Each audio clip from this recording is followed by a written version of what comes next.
morning, I'm Adam Davis. And I'm Tanaka. We're making millions over morning coffee. Well, I'm happy to have Dylan back in the studio with me today. He's back and better than ever, looking good and feeling good.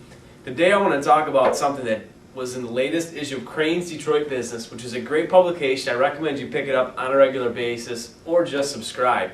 They're talking about cracking the nest egg, and Amy Whitesell wrote a story about how area executives in Metro Detroit are, it was a survey and what, getting in their heads about what they're looking at taking out of their retirement nest eggs, which means your 401k accounts, your IRA accounts, other savings accounts that you might have. And the statistics from this survey were absolutely staggering to me. And they're going to be staggering to you too. Check this out. 41% of Detroit area executives, so white collar workers pretty much, but 41.9% of them want to retire between 61 and 65. 10% are going to retire, or they think they're going to retire at 70 or over. Now here's the kicker with those age numbers.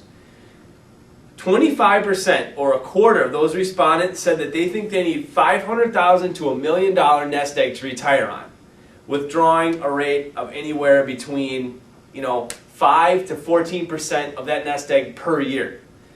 Now, what's kind of staggering to me about this is you might think that it's, oh, well, that's just typical retirement talk. We're taught to save, we're taught to withdraw.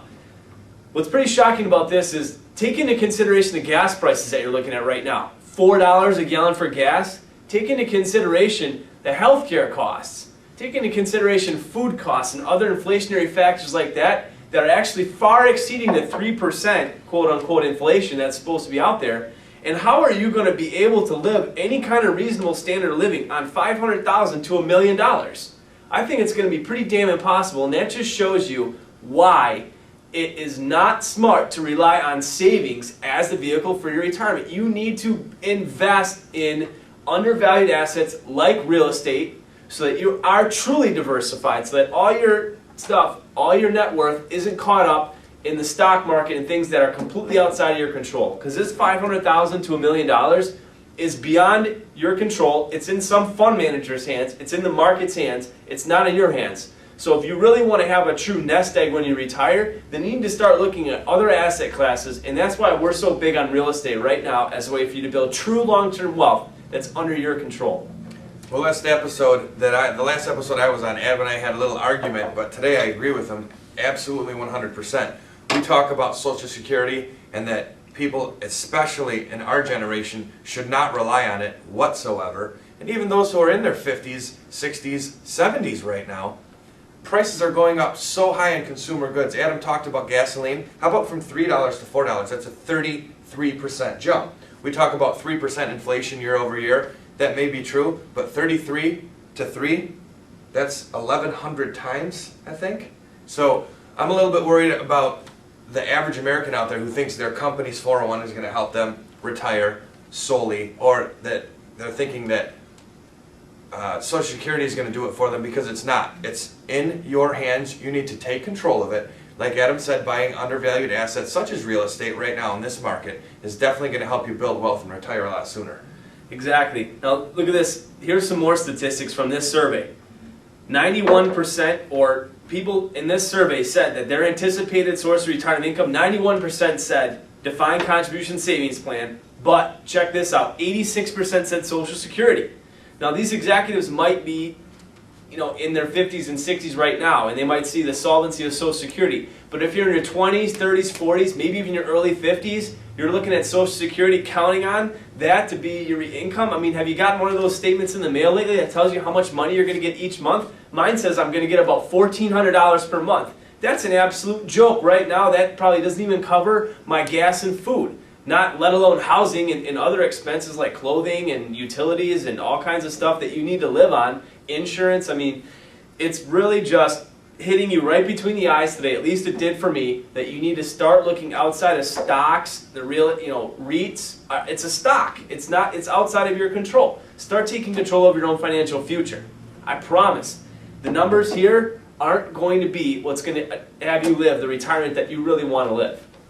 That dovetails into an episode a couple back that Adam and I had a little argument, but that's okay. That's good.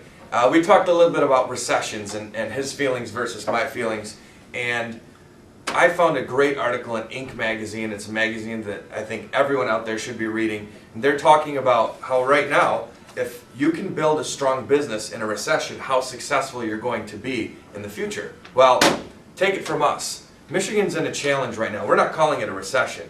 There's an underlying feel there. There's a bit of an undertow. It is tough. It is challenging. However, for those of you who are serious about investing in real estate, especially in Michigan right now, it's like no other opportunity that's ever been out there. Prices are back down to the 80s and the late 70s. I just spoke to someone who's a pretty successful businessman, and we're buying a property right now in a neighborhood that he used to live in, and he said when he was in real estate in the early 80s, prices were not this low. This is someone that I trust, and he's right when he says, if you guys aren't buying as much real estate right now as you can, you're absolutely crazy.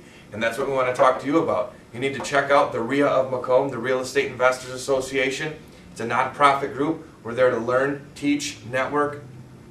A whole bunch of different real estate people come together, from title agencies, real estate agents, mortgage guys, just normal investors like us, everyday guys who are out there making it happen. Get out there, check it out. Absolutely.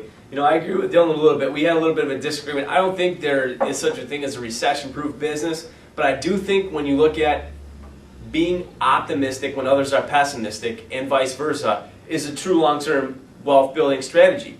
And going back to our first couple of episodes here at Making Millions Over Morning Coffee, we talked about Warren Buffett, who is one of the greatest investors of all time. His favorite quote is, being greedy when others are fearful and being fearful when others are greedy.